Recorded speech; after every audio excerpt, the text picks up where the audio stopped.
Goods send out on the sales या तो return basis को कैसे वेरीफाइड करेंगे, तो चेक करेंगे कि separate memoranda record goods send out on the sales या तो रिटर्न बेसिस का मेंटेन किया गया है ना। पार्टीज़ का अकाउंट जो है वो डेबिट तभी होना चाहिए जब गुड्स जो है वो सोल्ड किए गए हैं, एंड सेल्स अकाउंट तभी क्रेडिट करना चाहिए। वेरीफाइड करना है कि जो प्राइस है of such goods is unloaded from the sales account and trade receivables record. Check करना है मेमोरेंडा रिकॉर्ड्स को, कंफर्म करना है रिसिप्ट को of the acceptance from each party, मतलब जितने भी पार्टीज़ हैं उन्होंने एक्सेप्ट किया है या नहीं किया गया है वो भी हमको चेक करना है। मेमोरेंडा रिकॉर्ड से ये हम लोग कंफर्म करेंगे his accounts has been debited, और तभी उसका अकाउंट्स को डेबिट करना पड़ेगा, मतलब उसको ट्रेड रिसीवेबल्स बनाना पड़ेगा, एंड जो सेल्स है अकाउंट्स का वो करस्पॉन्डली क्रेडिट करना पड़ेगा, मतलब सेल्स की एंट्री करनी पड़ेगी तभी। एंश्योर करेंगे कि जो गुड्स है वो in respects which the period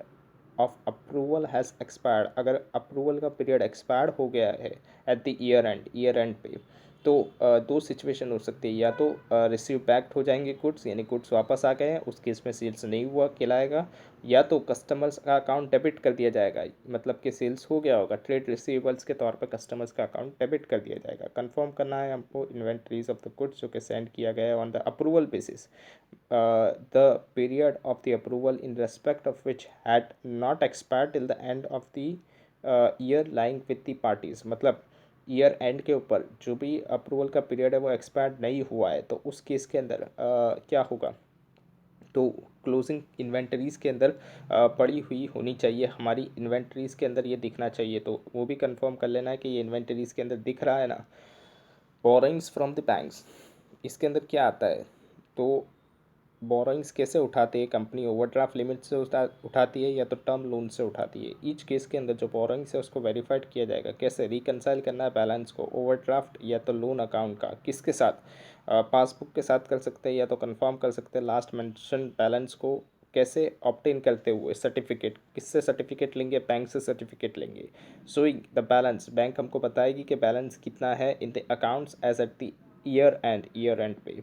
obtain करना है independent balance confirmations, independent balance confirmations ले लेना है, किससे, बैंक से, किसका, बैलेंस का, particular of the securities deposited with the banks, अगर कोई सिक्योरिटी डिपॉजिट की गई है तो उसका भी हमको ले लेना है कि कितनी सिक्योरिटी डिपॉजिट की गई है। सिक्योरिटीज़ फॉर द लोन या तो charges created on the assets, अगर कोई चार्जेस क्रिएटेड है असेट्स के ऊपर या तो सिक्योरिटीज़ अगर लोन के ऊपर है तो वो भी हमको कंफर्म कर लेना है, एंड ये भी कंफर्म करना है कि करेक्टली डिस्क्लोज किया गया है ना ये सब, ड्यूली रजिस्टर्ड विथ, और ये जो रजिस्टर्ड ऑफ द कंपनीज़ के पास रजिस्टर्ड किया गया है ना ये सारी चीज़ें, and record in the registered of the charges, और अगर चार्जेस कुछ भी है तो रजिस्टर्ड ऑफ द चार्जेस के अंदर रिकॉर्ड किया गया है ना। वेरीफाइड भी करना है authority under which the loans या तो ड्राफ्ट हैज़ बिन रिलीज्ड, के प्रॉपर अथॉरिटीज़ के मतलब प्रॉपर अथॉरिटी है ना लोन की या तो ड्राफ्ट की जो भी रेस्ट किया गया है, मतलब बोर्ड ऑफ डायरेक्टर्स जो होता है उन उनकी अथॉरिटी के बिना कंपनी के अंदर लोन नहीं आ सकती, तो बोर्ड ऑफ डायरेक्टर की अथॉरिटी थी ना इस लोन को लेने के लिए, या तो बोरोइंग्स बैंक से लेने के लिए, वो भी चेक कर लेना है, वो भी वेरीफाइड कर लेना है। कंफर्म करना है in case of the company, company के केस के अंदर रेस्ट्रिक्ट किया जाता है section 180 of the companies act 2013 के हिसाब से, यानी यहाँ पर एक लिमिट दी गई है कि उस लिमिट के बाहर डायरेक्टर जो होता है वो बोरोइंग्स या तो लोन्स नहीं उठा सकता, तो क्या वो प्रॉपरली ऐसे उस सेक्शंस को कंप्लायंस करते हुए ही बोर्ड ऑफ डायरेक्टर का लोन्स उठाई है ना, वो देख लेना है। उनकी अथॉरिटी 180 के अंदर डिफाइन की गई है। As regarded the maximum amount of the loan, इसके अंदर क्या है, maximum amount of the loan company raise कर सकती है जो कि कंट्रावेंट नहीं करना चाहिए। एज सर्टेन भी करना है कि जिस पर्पज़ के लिए लोन रेज की गई थी जिस मैनर के अंदर उसके लिए यूटिलाइज किया जा रहा है ना, कोई प्रिजुडिशियली तो अफेक्ट नहीं कर रही ना एंटिटी को, वो भी सब चेक कर लेता है। Good send on the consignment, इसके अंदर क्या है, तो वेरीफाइड करना है अकाउंट सेल्स जो पे सबमिट किया गया है by the consignee, showing the goods sold, inventories of the goods in hand, मतलब कितना उसने बेचा है और कितना उसके हाथ में पड़ा हुआ है, वो सब देखना पड़ेगा हमको, यहाँ पर वेरीफाइड करना पड़ेगा किस जो भी उसने अकाउंट सेल सबमिट किए गए हैं कंसाइनी ने उसको वेरीफाइड करना पड़ेगा। रिकनसाइल करना पड़ेगा figures of the goods in hand की फिगर्स को रिकनसाइल करना पड़ेगा। लास्ट अकाउंट सेल्स को देखना पड़ेगा, परफॉर्म इनवॉइस से, एंड अकाउंट सेल्स भी देखना पड़ेगा। जो कि रिसीव्ड हुआ है ड्यूरिंग द ईयर। अगर कोई भी कंसाइनमेंट इन्वेंटरीज अगर हाथ में पड़ी हुई है कंसाइनी के अंदर at the beginning of the year, तो उसको भी टेकन करना पड़ेगा, उसको भी देखना पड़ेगा इन दी अकाउंट्स। जब हम लोग रिकन्सिलेशंस कर रहे हैं तब ऑब्टेन करना पड़ेगा कंफर्मेशंस कंसाइनी के पास से from the goods held on the consignment. जो भी गुड्स कंसाइनमेंट के बेसिस के ऊपर पड़े हुए हैं उसका कंफर्मेशंस लेना पड़ेगा कंसाइनी से। बैलेंस शीट डेट पे वेरीफाइड भी करना पड़ेगा terms of the agreement between, किसके बिटवीन में, कंसाइनर एंड कंसाइनी के टर्म्स ऑफ द एग्रीमेंट को भी वेरीफाइड करना पड़ेगा, ताकि हम लोग चेक कर पाएँ कि commission and other expenses properly debited किए गए हैं ना कंसाइनमेंट अकाउंट के अंदर एंड क्रेडिट किए गए हैं ना कंसाइनीज अकाउंट्स के अंदर। जो अकाउंट्स ऑफ द सेल्स है उसको भी करस्पॉन्डली चेक करना पड़ेगा कि जितना सेल्स हुआ है उसके हिसाब से ही कमीशंस दिया गया है ना, उसके हिसाब से ही एक्सपेंसेस किए गए ना, वो भी हमको चेक करना पड़ेगा। ऐसा तो नहीं है ना कोई फेक एक्सपेंसेस ना दिए हुए, तो वो भी हमको यहाँ पे चेक कर लेना पड़ेगा। इंश्योर करना पड़ेगा quality of the goods in hand के, जो गुड्स इन हैंड कंसाइनी के पास जो पड़े हैं उसकी क्वालिटी देख लेनी पड़ेगी, क्या उसकी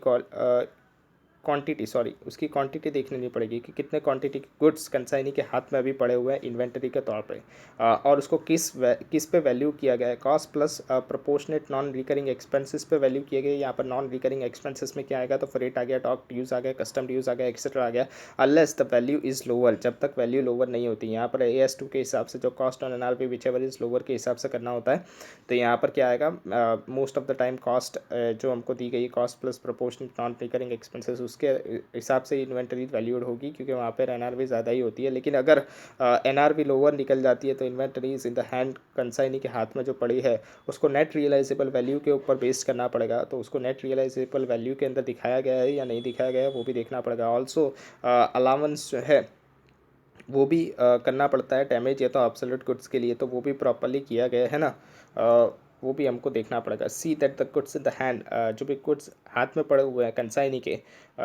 वो भी separate under the head of the inventories बताना पड़ेगा। मतलब इन्वेंटरी के हेड के अंदर सेपरेटली बताना पड़ेगा कि इतने गुड्स जो हैं वो कंसाइनी के पास पड़े हुए हैं। फॉरेन ट्रैवल एक्सपेंस देखते हैं, एग्जामिन करना है ट्रैवलिंग अलाउंस बिल्स को। ट्रैवलिंग अलाउंस बिल्स मतलब TA बिल्स को देखना पड़ेगा जो भी सबमिट किए गए हैं एम्प्लॉयज़ के द्वारा। उसके अंदर हम लोग क्या देखेंगे, डिटेल्स ऑफ द टूर्स के, क्या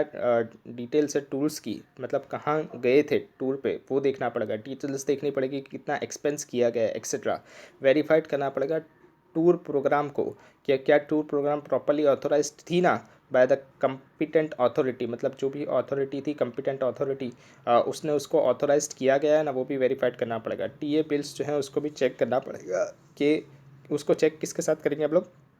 सपोर्टिंग डॉक्यूमेंट्स के साथ करेंगे। सपोर्टिंग डॉक्यूमेंट्स कौन से होंगे, तो एयर टिकट्स हो गया, ट्रैवलिंग एजेंट्स बिल्स हो गया, होटल्स बिल्स हो गया, with reference to the internal rules for entitlement of the employees, and also make sure that the bills are properly passed, और बिल्स प्रॉपर्ली पास किए गए हैं ना, वो भी हमको देखना पड़ेगा।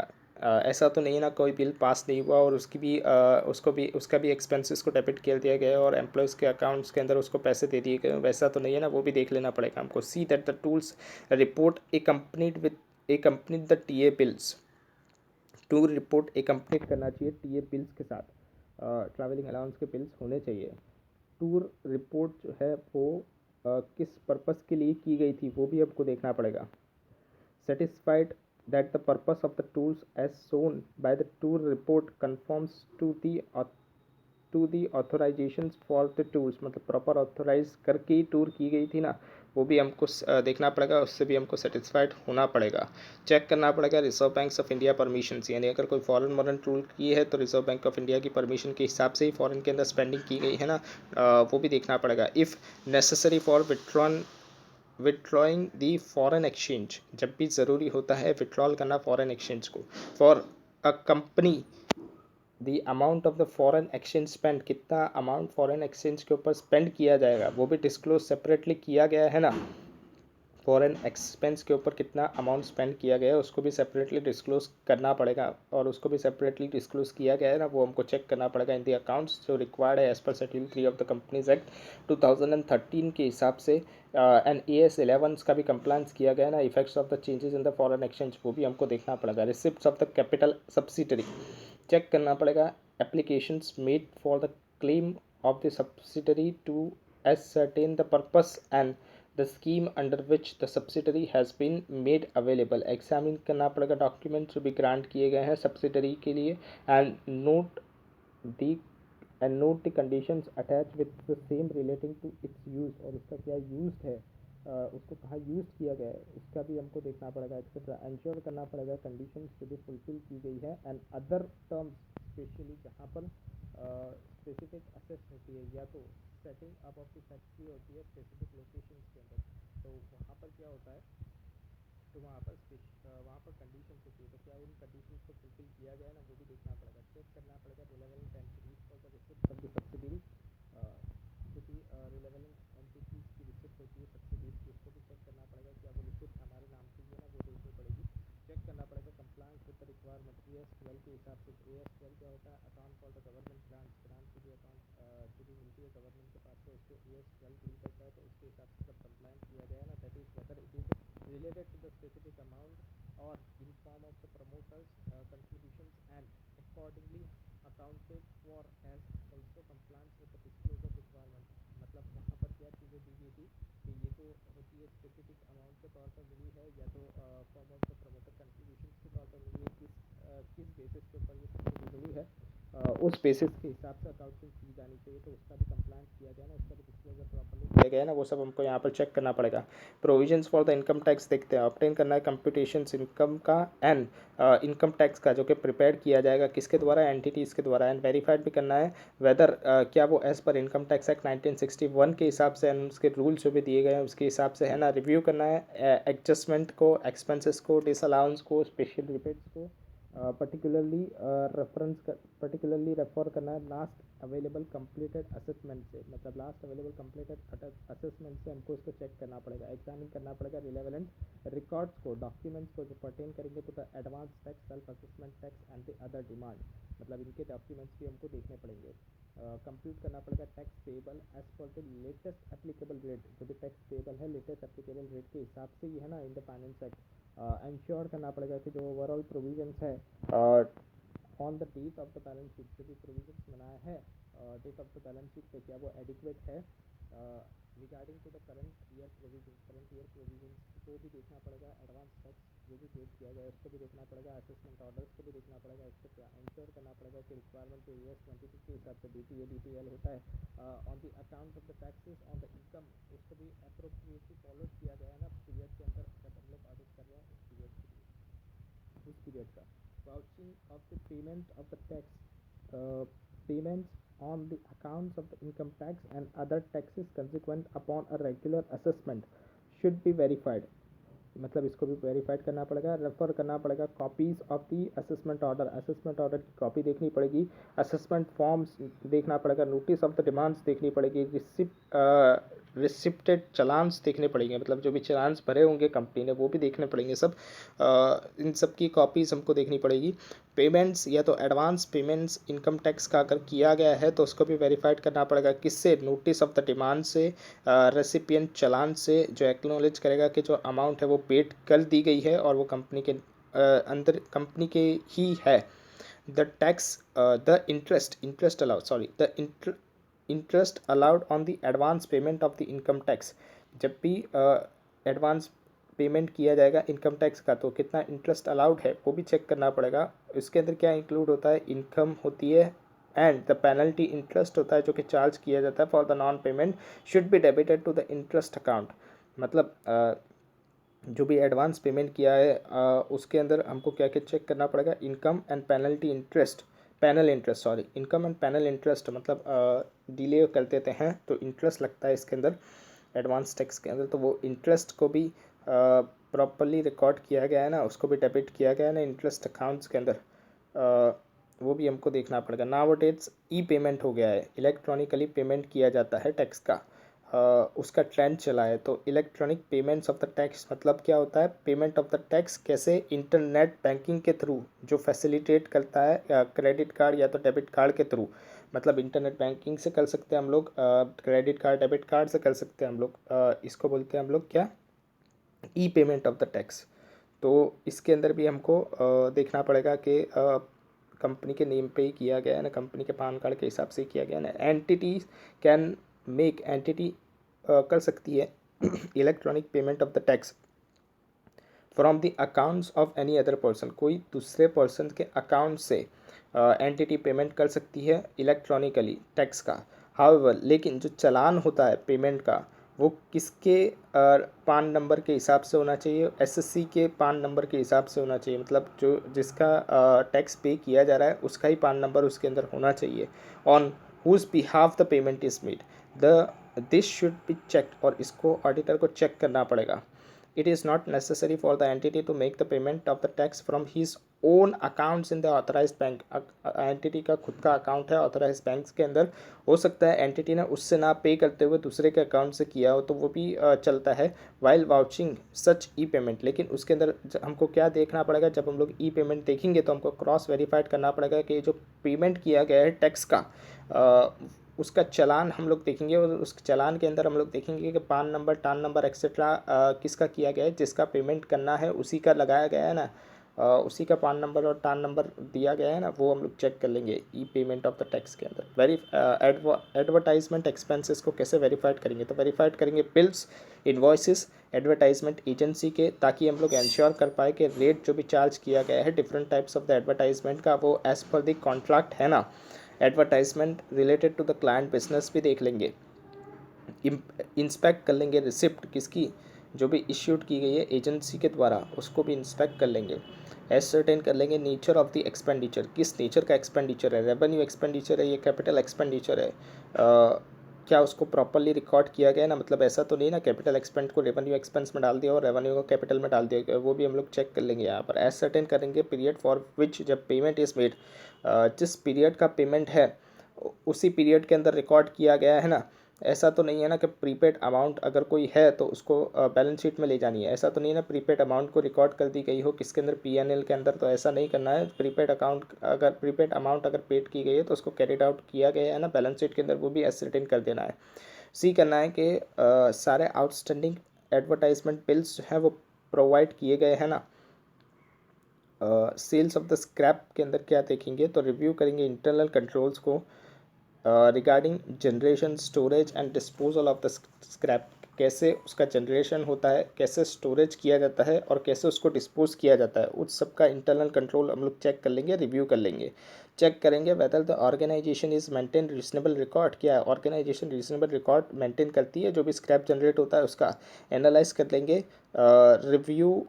एनालाइज करेंगे रॉ मटेरियल यूज्ड, एनालाइज करेंगे कि कितना रॉ मटेरियल यूज्ड हुआ है, प्रोडक्शन कितना हुआ है, जनरेशंस पैटर्न क्या है स्क्रैप की, एंड कंपेयर कर लेंगे उस फिगर को अर्लियर ईयर से। चेक कर लेंगे रेट एट विच जो स्क्रैप जो है वो सोल्ड किया जाता है और उसको कंपेयर कर लेंगे प्रीवियस ईयर्स के रेट से। वाउच कर लेंगे सेल्स को विद द इनवॉइस रेस्ड, जो भी सेल्स है उसको वाउच कर लेंगे इनवॉइस जो भी रेस्ट किया गया है उससे। Advertisement for the tender, advertisement for the tender, tender कुछ मंगाया था क्या, कुछ एडवर्टाइजमेंट की गई थी क्या, वो भी चेक कर लेंगे। Rate contract with the scrap dealers, और कॉन्ट्रैक्ट किया गया है क्या स्क्रैप डीलर्स के साथ, वो किस रेट पे कॉन्ट्रैक्ट किया गया है वो भी देख लेंगे। इंश्योर करेंगे there exist a proper control procedures, proper control procedures तो है ना, ऐसा तो नहीं है ना कि अच्छे गुड्स को भी स्क्रैप में बेच दिया जाता है, ऐसा तो नहीं है ना, वो भी चेक कर लेंगे। They are not mixed up with the sold as a scrap, मतलब अच्छे गुड्स को स्क्रैप बना के तो सोल्ड नहीं कर दिया जाता ना, वो भी चेक कर लेंगे हम लोग। प्रॉपर कंट्रोल प्रोसीजर्स है ना आइडेंटिफाइड करने के लिए, स्क्रैप क्या है और अच्छे गुड्स क्या है वो भी देख लेंगे। ऐसा तो नहीं है ना कि मिक्स अप कर दिया जा रहा है अच्छे गुड्स को भी और उसको भी स्क्रैप बना के बेच दिया जा रहा है, वैसा तो नहीं किया जा रहा ना, वो भी चेक कर लेंगे। इंश्योर कर देंगे हम लोग overall assessment of the value of realisation from the scrap के, ओवरऑल असेसमेंट देख लेंगे realisations of the value, realisation मतलब कितना स्क्रैप में से मिल रहा है पैसा, वो भी हम लोग देख लेंगे। As to its reasonableness, reasonableness के बेसिस के ऊपर हम लोग ये सब चेक करेंगे। Evaluations of the misstatement identified during the audit, यहाँ से चैप्टर नंबर 7 चालू होता है। Before forming an opinion on the financial statement, financial statement में ओपिनियन फ्रेम करने से पहले ऑडिटर इवेल्युएट करता है इफेक्ट्स क्या होगी जो भी आइडेंटिफाइड किए गए हैं उसने मिस स्टेटमेंट जब वो ऑडिट कर रहा था, and uncorrected miss statements on the financial statement after considering the materiality, और जो भी अनकरेक्टेड मिस स्टेटमेंट्स हैं फाइनेंशियल स्टेटमेंट्स के अंदर उसके अंदर भी उसको मटीरियलिटी को कंसिडर करते हुए ये सब चीज़ देखनी पड़ेगी। Uncorrected misstatements refer to, uncorrected misstatements क्या होते हैं? ऐसे मिस स्टेटमेंट्स जो ऐसे मिस स्टेटमेंट जहाँ पर ऑडिटर एक्यूमुलेट करता है, ऐसे मिस स्टेटमेंट जो ऑडिटर एक्यूमुलेट करता है ड्यूरिंग द ऑडिट, मतलब ऑडिट जब वो कर रहा था तब उसको मिस स्टेटमेंट्स मिलते हैं और उन सबको वो एक्यूमुलेट करता है, मतलब भेगी करता है। तो वैसे मिस स्टेटमेंट्स को हम लोग क्या बोलते हैं? अनकरेक्टेड मिस स्टेटमेंट्स होते हैं। And has not been corrected, ऐसे सारे मिस स्टेटमेंट जो थे जो ऑडिटर ने ऑडिट करने के दरमियान में इकट्ठे किए हैं और मैनेजमेंट को बोला है लेकिन मैनेजमेंट ने उसको अभी तक करेक्ट नहीं किया गया है, तो उसको क्या बोलेंगे? अनकरेक्टेड मिस स्टेटमेंट्स बोलेंगे। ऐसे 450 क्या है? इवेल्युएट करना है miss statements identified during the audit. 450 deal करता है ऑडिटर की रिस्पॉन्सिबिलिटी को, क्या ऑडिटर को इवेल्युएट करना पड़ेगा इफेक्ट्स क्या होगी उसकी आइडेंटिफाइड जो भी उसने मिस स्टेटमेंट किए गए हैं ऑडिट के दरमियान में, और end of uncorrected miss statement, and जो अनकरेक्टेड मिस स्टेटमेंट्स है उसकी इफेक्ट्स क्या होगी if any on the financial statement. अगर कोई अनकरेक्टेड मिस स्टेटमेंट रह जाता है तो उसकी इफेक्ट क्या होगी? ऑडिटर की रिस्पॉन्सिबिलिटी होती है कि ऑडिटर को ये सब चीज़ें चेक करनी पड़ेगी। ऑब्जेक्टिव्स क्या होता है ऑडिटर का जब वो कर रहा होता है? ऐसे 450 ऑब्जेक्टिव्स क्या होता है? इवेल्युएट करना है effects of the identified miss statement, जो भी उसने मिस स्टेटमेंट आइडेंटिफाइड किए गए हैं उसकी इफेक्ट्स क्या होगी on the audit, and effects क्या होगी अगर अनकरेक्टेड कोई मिस स्टेटमेंट्स है फाइनेंशियल स्टेटमेंट में तो उसकी इफेक्ट्स क्या होगी। एक्यूमुलेट करना है of the misstatement identified during the audit, auditor accumulate करता है मिस स्टेटमेंट्स को जो भी आइडेंटिफाइड किए गए हैं ऑडिट के दरमियान में, other than those that are clearly trivial. Trivials का मतलब होता है कि जो करेक्ट कर दिए गए हैं, वैसे मिस स्टेटमेंट्स को इसके अंदर कंसिडर नहीं किया जाता। अब मिस स्टेटमेंट्स में भी अराइज, मिस स्टेटमेंट अराइज कहाँ से होते हैं? वेराइटीज ऑफ द फैक्टर से अराइज होते हैं। एग्जाम्पल के तौर पे in an inaccuracy in gathering, inaccuracy हो गई गैदर करने के अंदर, या तो process datas from which the financial statements are prepared, process datas जो है जिसके अंदर से फाइनेंशियल स्टेटमेंट प्रिपेयर किया जा रहा है उसमें से निकल सकते हैं ये मिस स्टेटमेंट, या तो ओमिशंस की वजह से अमाउंट ओमिट हो गई उसकी वजह से मिस स्टेटमेंट्स हो सकता है। डिस्क्लोजल्स जिसका रिजल्ट होता है मिस स्टेटमेंट, डिस्क्लोजल्स नहीं किए गए होंगे या तो डिस्क्लोजर्स होते हैं उसका भी अगर कोई रिजल्ट निकलता है मिस स्टेटमेंट तो वो भी हो सकता है। Entities has wrongly capitalise the machinery expense, अभी इसका एग्जांपल दिया जा रहा है कि एंटिटीज़ ने रॉन्गली कैपिटलाइज कर दिया गया था मशीनरी एक्सपेंसेस को amounting ₹5 lakh resulting in the overstatement of the profit. Capitalise कर दिया रिपेयरिंग एक्सपेंस मशीन का 5 लाख रुपए का, जिससे क्या हो गया? प्रॉफिट बढ़ गए, ओवर स्टेट हो गए। हालांकि इसको क्या करना चाहिए था? इसको रेवेन्यू एक्सपेंसेस में बताना चाहिए था क्योंकि रिपेयर्स का एक्सपेंसेस है। उसको रॉन्गली कैपिटलाइज कर दिया गया था 5 लाख रुपए का, तो इसके लिए वजह से क्या हो गया था? जो प्रॉफिट था वो ज़्यादा आ रहा था। ये एग्जांपल है मिस स्टेटमेंट्स का। Considerations of the identifying misstatement as the audit progress, auditor determine करता है कि जो ओवरऑल ऑडिट स्ट्रेटजी है एंड जो ऑडिट प्लान है क्या उसको रिवाइज करने की ज़रूरत पड़ रही है। अगर नेचर जो होता है आइडेंटिफाइड मिस स्टेटमेंट्स का, आइडेंटिफाइड जो भी उसने मिस स्टेटमेंट किए गए उसका नेचर एंड उसके सर्कमस्टेंसेस ऑफ द अकरेंस वो इंडिकेट करता है कि अदर मिस स्टेटमेंट जो है वो एग्जिस्ट कर रहे हैं, यानी नेचर्स और सर्कमस्टेंसेस से मिस स्टेटमेंट्स की हमको ये पता लग रहा है कि अदर मिस स्टेटमेंट्स भी होंगे, एग्जिस्ट कर रहे हैं, मतलब हैं। तो aggregate with the miss statement accumulated, जो भी उसने ऑडिट करने के दरमियान में एक्यूमुलेट किए गए हैं मिस स्टेटमेंट्स को, कुड बी मटीरियल, क्या वो मटीरियल है? The aggregate of the misstatement accumulated during the audit approach materially determined in an accordance with the ऐसे 320, क्या जो एग्रीगेटेड मिस स्टेटमेंट्स है जो accumulate किए गए हैं ऑडिट प्रोसीजर्स लगाते समय, ऑडिट करते समय, क्या वो मटेरियल है, क्या वो डिटरमाइन कर रहे हैं? ऐसे 320 के हिसाब से ऑडिटर रिक्वेस्ट कर सकता है मैनेजमेंट को एग्जामिन करने के लिए class of the transactions, account balance या तो disclosures in order for the management to understand the cause of the misstatement identified by the auditor, यानी वो ये बता सकता है कि इससे क्या कॉज होगी मिस स्टेटमेंट जो भी आइडेंटिफाइड किए गए हैं ऑडिटर ने ऑडिट करते समय, परफॉर्म करते समय उसकी प्रोसीजर्स, ताकि वो डिटरमाइन कर पाए amount of the actual misstatements, कि कितनी मिस स्टेटमेंट्स हो सकती है, actual misstatements in the class of the transactions account balance या तो disclosure, and make the appropriate adjustment to the financial statement, और कितनी एडजस्टमेंट रिक्वायरमेंट होगी फाइनेंशियल स्टेटमेंट्स के अंदर, ये वो पता लगा सकता है। Such a request may be made, ये रिक्वेस्ट किसको की जाती है कि आप इसको करेक्ट कर दीजिए, ये जो भी मिस स्टेटमेंट मिले, ये मैनेजमेंट को की जाती है ऑडिटर के द्वारा। फॉर एग्जाम्पल के तौर पर, based on the auditor projections of the miss statement, auditor ने जो प्रोजेक्ट किया गया है मिस स्टेटमेंट्स को, अगर at the time of at the auditor request, अगर ऑडिटर रिक्वेस्ट करता है मैनेजमेंट को एग्जामिन करने के लिए class of the transactions account balance disclosures and correct the miss statements, और ऑडिटर बोलता है कि आप मैनेजमेंट को क्या बोलता है कि आप class of the transactions account balance और डिस्क्लोजर्स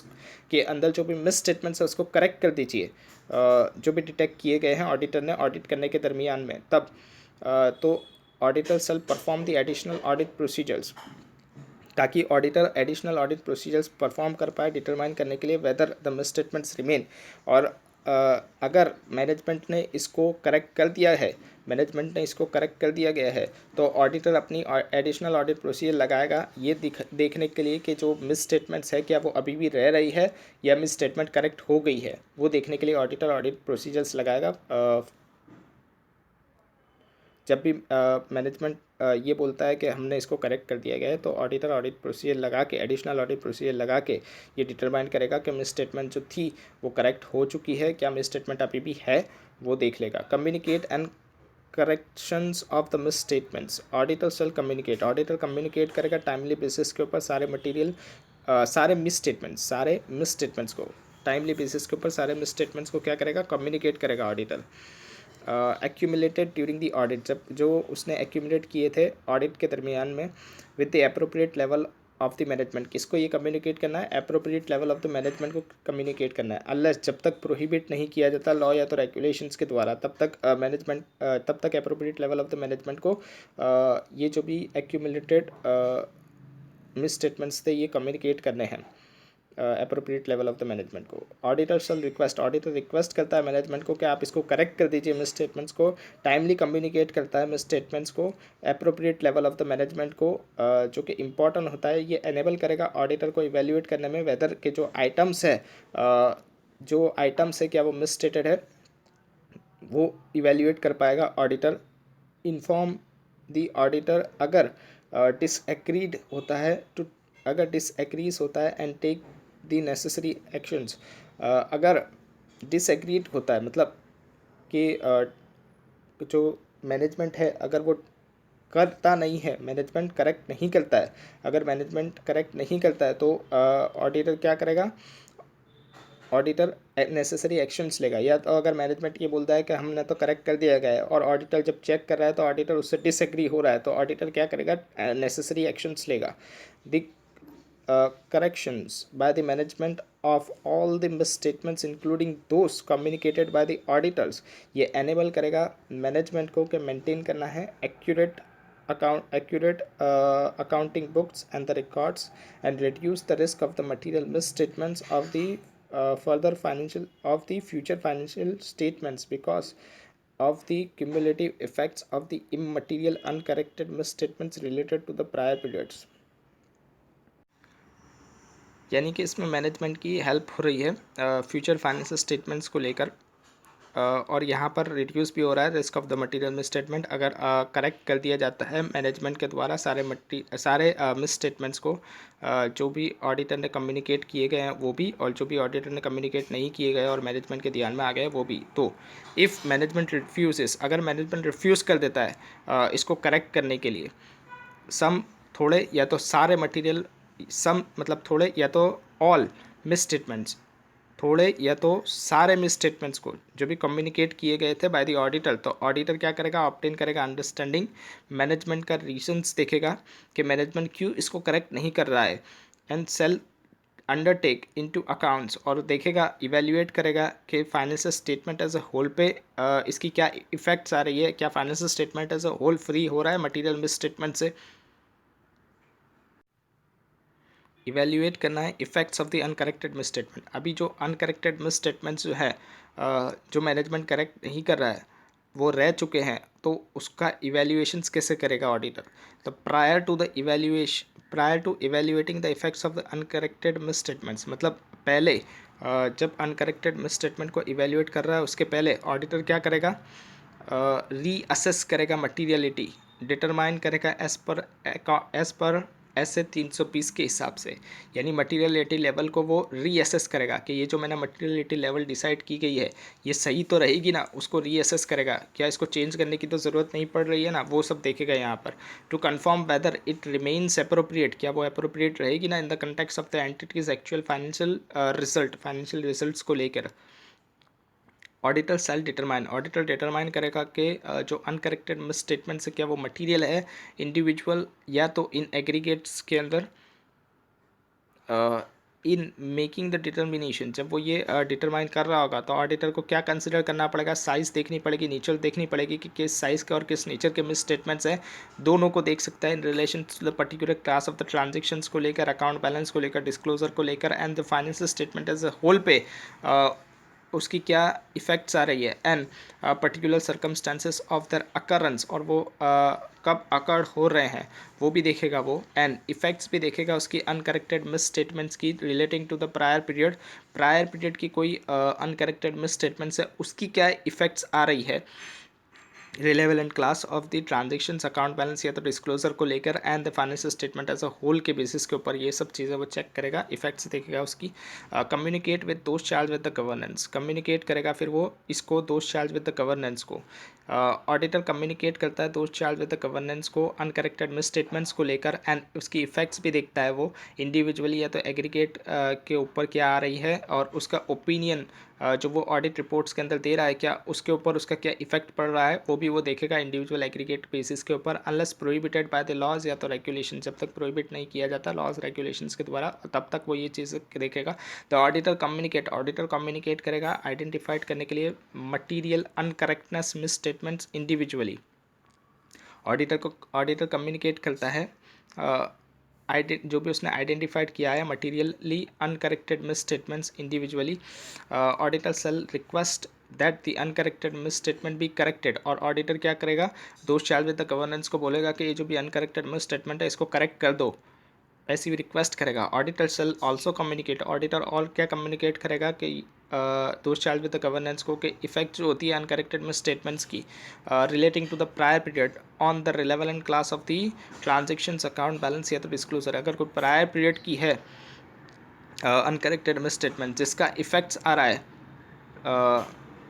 तो ऑडिटर क्या करेगा? इसको भी कम्युनिकेट करेगा, किसको? Those charge with the governance को and the financial statement as a whole, account balance disclosure and the financial statement as a whole के ऊपर क्या इफेक्ट्स आ रहा है वो सब देखेगा ये अनकरेक्टेड मिस स्टेटमेंट्स का, और इसको कम्युनिकेट करेगा दोस्त चार्ज विद द गवर्नेंस को। प्रायर पीरियड वाले थे ये। Return representations from the management regarding the effects of the uncorrected miss statements, auditor request करता है रिटर्न रिप्रेजेंटेशन मैनेजमेंट के पास से, एंड जब भी अप्रोप्रिएट होता है those charge with the governance के पास से, whether they believes that the effects of the uncorrected misstatement are immaterial, के जो इफेक्ट्स है अनकरेक्टेड मिस स्टेटमेंट्स की वो इमटेरियल है, ऐसा हमको रिटर्न रिप्रेजेंटेशन लिख के दो मैनेजमेंट या तो those charge with the governance से ऑडिटर रिक्वेस्ट करता है इंडिविजुअली या तो in aggregate to the financial statement as a whole, किसके ऊपर? इंडिविजुअली या तो एग्रीगेट के अंदर फाइनेंशियल स्टेटमेंट पूरे के ऊपर, इसका जो भी क्या है इफेक्ट्स है वो इमटेरियल है, ऐसा हमको रिटर्न रिप्रेजेंटेशंस के अंदर लिख के दीजिए, ऐसा ऑडिटर रिक्वेस्ट करता है those charge with the governance and management को। A summary of such items shall be included in और attach to the return representation, और समरी जो होती है इन आइटम्स की उसको भी इंक्लूड करना होगा एंड अटैच करना होगा रिटर्न रिप्रेजेंटेशंस के अंदर। डॉक्यूमेंटेशन से लास्ट पार्ट होता है डॉक्यूमेंटेशंस करना है किसको? मिस स्टेटमेंट्स को जो भी आइडेंटिफाइड किए गए हैं ड्यूरिंग द ऑडिट, क्या क्या चीज़ों को डॉक्यूमेंट करना पड़ेगा? तो अमाउंट जो भी मिस स्टेटमेंट्स की है would be regarded as a clearly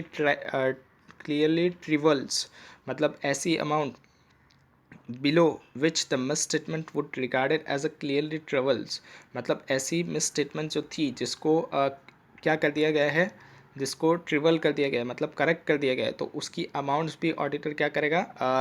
अपने अंदर डॉक्यूमेंट करके रखेगा कि ऐसी कोई भी अमाउंट जो मिस स्टेटमेंट्स की थी जिसको करेक्ट कर दिया गया, क्लियरली रिवील्ड कर दिया गया, उसको क्या करेगा, डॉक्यूमेंट करके रखेगा। सारे miss statements accumulated during the audit, सारे मिस स्टेटमेंट जो भी उसने अक्यूमुलेट किए गए हैं जब वो ऑडिट कर रहा था तब, and whether they have been corrected, और क्या उसको करेक्ट कर दिया गया है, वो सब क्या करेगा, डॉक्यूमेंट करके रखेगा। ऑडिटर कंक्लूजन्स, और ऑडिटर का कंक्लूजन्स क्या था अनकरेक्टेड मिस स्टेटमेंट्स को लेकर, आर मटीरियल, क्या वो मटीरियल थे इंडिविजुअली या तो एग्रीगेट के अंदर on the basis of the conclusions, और उसके बेसिस के ऊपर ऑडिटर ने क्या कंक्लूजन किया है, वो भी ऑडिटर क्या करेगा, डॉक्यूमेंट करके रखेगा। यहाँ क्या था, ऑडिटर का कंक्लूजन्स, वेदर के जो अनकरेक्टेड मिस स्टेटमेंट्स है क्या वो मटीरियल है, इंडिविजुअली या तो एग्रीगेट के अंदर, and on the basis of the conclusions.